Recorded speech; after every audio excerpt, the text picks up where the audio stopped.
So one of the reasons I am podcasting is because I believe podcasting is the most powerful way of communicating story. And one of the reasons why I think now more than ever we need podcasting is because we live in a world which is of gamed algorithms, short attention spans, and SEO friendly headlines.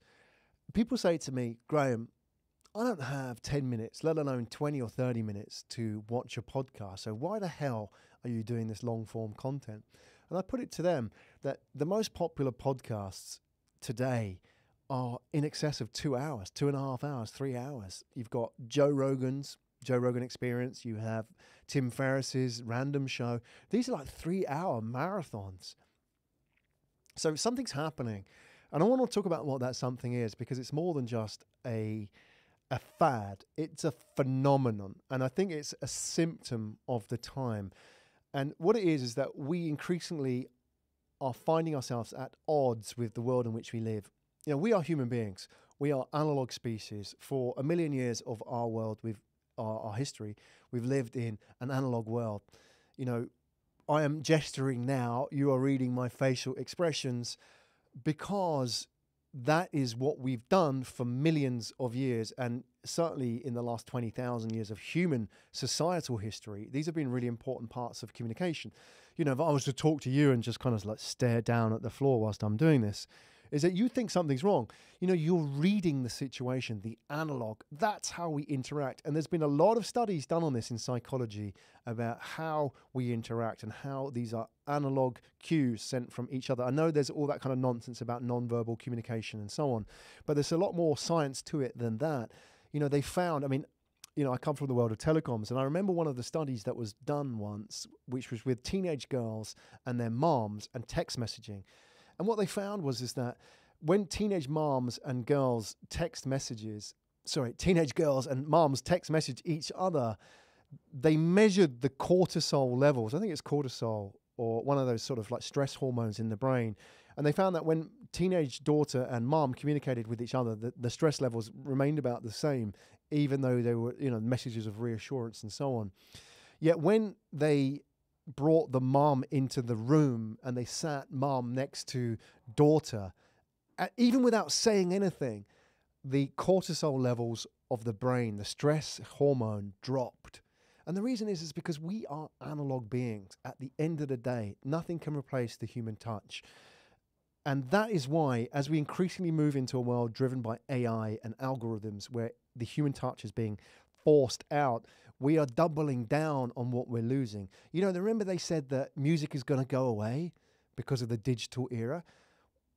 Fuck me. Music is bigger than ever. Music is more important than our lives than ever. The love song ain't going to go away. Teenagers these days still listen to love songs effectively, or songs about friendship, even though it may be in deep house or whatever kind of format it may be, trap. It's all the same message, and it goes all the way back to Shakespeare and all the way back to the campfire. It is still about the analog experience, the human connection. So that is why I podcast, because I believe podcasting is the antidote to the digital world. Podcasting is the human story. When Joe Rogan was asked about his podcast, and they said, "What is it, Joe?" I'm paraphrasing here the conversation. He said, it's like a 3-hour conversation. And his friend turned around to him and said, "Joe, people don't have 3-hour conversations anymore." And I thought, fuck me. That's it. The light bulb went on. That is podcasting. It's the same reason why people go to coffee shops and spend so much money there. It's because something is missing from our lives. Conversation. We live in a world where we sit around and stare at our phones in a dinner table, the time when we should be connecting, right? The other day I did a presentation at a conference, and it was an AI conference. I'm an AI graduate, believe it or not, 1994. An AI conference, and I flashed up a screen, and it was an image of autonomous cars from 1961 and General Motors. And in that image, it had a vision of the future. General Motors said, we are going to have self-driving cars. This is in 1961. It's nothing new. It's technology. It's been around forever. But what was really fascinating was what would happen to our interaction as a result of autonomous driving. You know, we think that, like with Grab and so on, with autonomous cars, it's going to take us from A to B. They had a picture of a family sitting in an autonomous car in 1961. And what were they doing? They were sitting around inside their space car playing Scrabble, a board game. And I thought, wow, it's not about the technology, but how we use it. And that made me think, is that this is missing from our lives. This is why we seek out human conversation. A good podcast is not an interview.